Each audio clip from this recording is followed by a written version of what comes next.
अंदकंटे एल्लकंटे force ఉంది water आप कितने साल से यहाँ पर हैं? हमें तो बहुत साल हो गए, काफी साल। क्या करते हैं आप? बस ये 6 महीना यात्रा चलाते हैं उसके बाद। अच्छा, विंटर के सीजन में क्या करते हैं आप? ठंड के सीजन में ठंड के सीजन में क्या बर्फ पड़ती है, कम से कम 2 फीट 2.5 फीट 3 फीट जिस हिसाब से ठंडा हो जाता है तो अंदर ही रहते हैं कमरों में, बाहर नहीं निकलते। बाहर निकलते हैं मगर जब धूप निकलती तो बर्फ के ऊपर बाहर भी घूम लेते थोड़ा। तो जब बिजनेस करते हैं आप, नहीं तो आप कमाए सो मनी ऐसे रखते? हाँ ऐसे। विंटर में कुछ बिजनेस नहीं होता? नहीं, कुछ नहीं होता है, यही 6 महीने का बिजनेस है। अब क्या बिजनेस है आपका? अभी होटल नहीं चला रहे, बस होटल। होटल।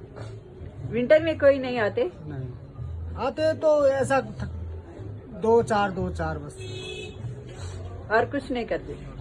आपका शुभ नाम क्या है? जगमोहन। आप क्या करते हैं? हम लोग तो यहाँ खेती बाड़ी करते हैं, घोड़ा चलाते हैं। अच्छा। और हम लोग यहाँ के निवासी हैं, 12 मास यहाँ रहते हैं। बर्फ भी पड़ेगी तब यहीं रहते हैं, अन्ना भी पड़ेगी तो यहीं रहते हैं। क्या करना है, अपनी जन्मभूमि यहीं है, खेती बाड़ी यहीं है, कहाँ जाना है। बहुत अच्छा। सब लोग यहीं रहते हैं। बहुत अच्छा। जय माता दी। जय माता की। Thank you.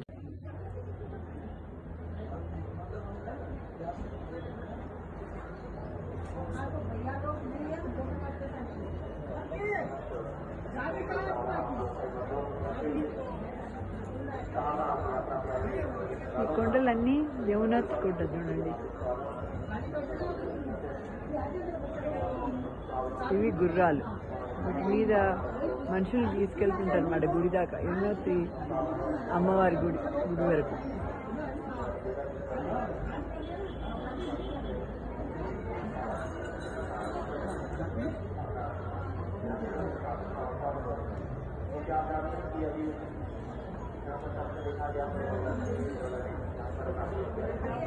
ఇవి మంచుతో కప్పబడిన కొండలండి.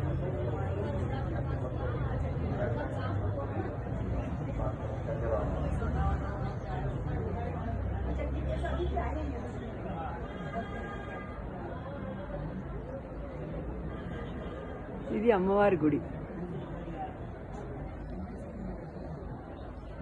ఈ యమునోత్రి అమ్మవారి గుడికి గుర్రాల మీద, డోలీ మీద వెళ్తూ ఉంటారండి.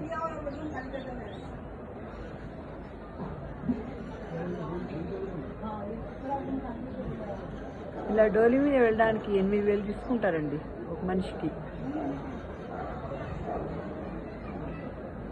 ఇలా 4 మనుషులు తీసుకెళ్తారు, 8,000 తీసుకుంటారు. అదే గుర్రం మీద అయితే 4,500, 5,000 వరకు తీసుకుంటారు.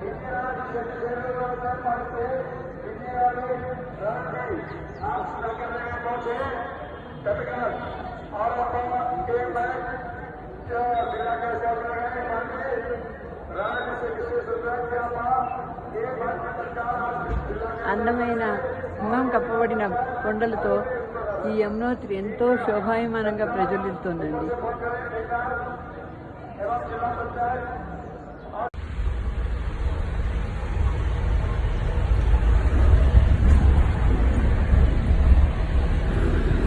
ఇంక ఇక్కడ నుంచి గంగోత్రి ప్రయాణం స్టార్ట్ అవుతుంది.